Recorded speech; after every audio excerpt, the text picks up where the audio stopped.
Hi friends, cook with Sagai மேரியில் நல்லி எலும்பு மட்டன் குருமா செய்ய போகிறேன்.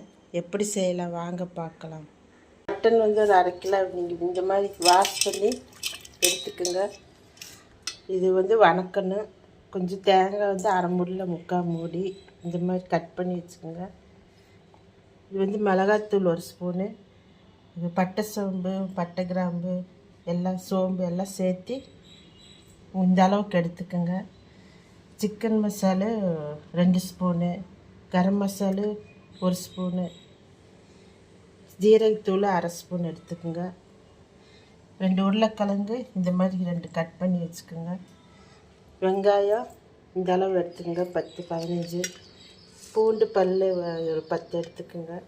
இதெல்லாம் சேர்ந்து வணக்கணும். வாங்க எப்படி செய்யலாம் பார்க்கலாம். இதுபோல் ஒரு கடாய் வச்சுக்கோங்க. சூடானது கொஞ்சம் 2 ஸ்பூன் எண்ணெய் சூடானது தேங்காய் போட்டுக்கோங்க.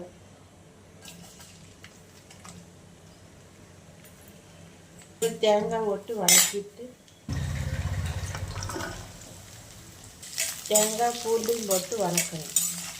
தேங்காய் பூண்டு நல்லா வதங்கி ஒரு 5 மினிட்ஸ் கழிச்சு இதுபோல் வதங்கினதுக்கப்புறம் 1 ஸ்பூன் மல்லிப்பொடி சேர்த்துக்கங்க. இது எல்லாம் சேர்த்து இந்த பொடி இதில் போட்டு இது நல்லா வதக்கணும். ஸ்லிம்மில் வச்சுக்கோங்க. ஒரு வதக்கி ஆஃப் பண்ணிடணும். இது சூடு நல்லா ஆறுனதுக்கப்புறம் அரைச்சி பேஸ்ட்டு போல் இதை அரைச்சி எடுக்கணும். அடுத்து ஒரு குக்கரை வச்சுக்கோங்க.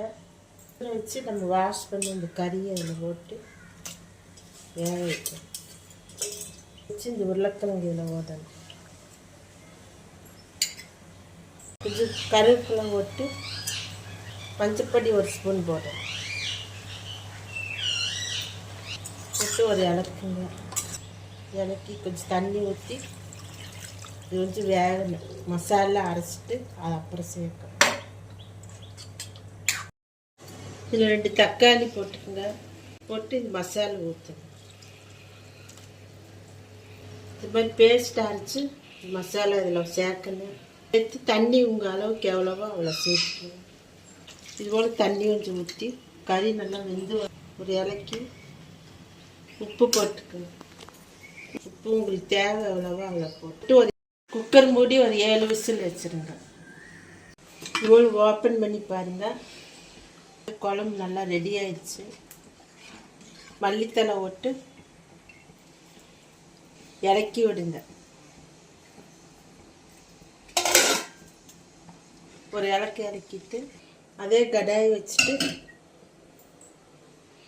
தேங்காய் ஒரு 2-3 ஸ்பூன் ஊற்றிக்கணும். எண்ணெய் சூடானது 1 ஸ்பூன் கடுகு ஊற்றிக்கணும். இந்த மாதிரி ஒரு இஞ்சி ஒரு பீஸ் இந்த மாதிரி பேஸ்ட்டாக வச்சுக்கோங்க. ஒரு பீஸ் ஒரு இஞ்சி, கருவேப்பிலை, ஒரு 10 வெங்காயம் நறுக்கி வச்சுருக்கேன், ஒரு பிரிஞ்சாங்க இலை எல்லாம் போட்டு தாளி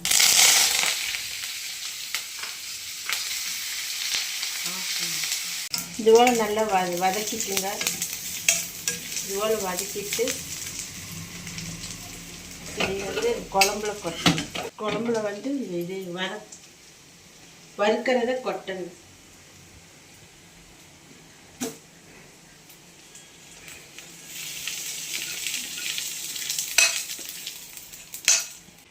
நல்லா இலக்கி விட்டு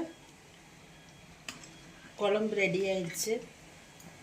okay friends, mutton kurma ready ஆயிடுச்சு. இதை நீங்கள் ரைஸ்க்கு இட்லி தோசைக்கு வச்சு சாப்பிட்டு எப்படி இருக்குன்னு கமெண்ட் பண்ணுங்கள், லைக் பண்ணுங்கள், ஷேர் பண்ணுங்கள், சப்போர்ட் பண்ணுங்கள் ஃப்ரெண்ட்ஸ். Okay friends, thank you.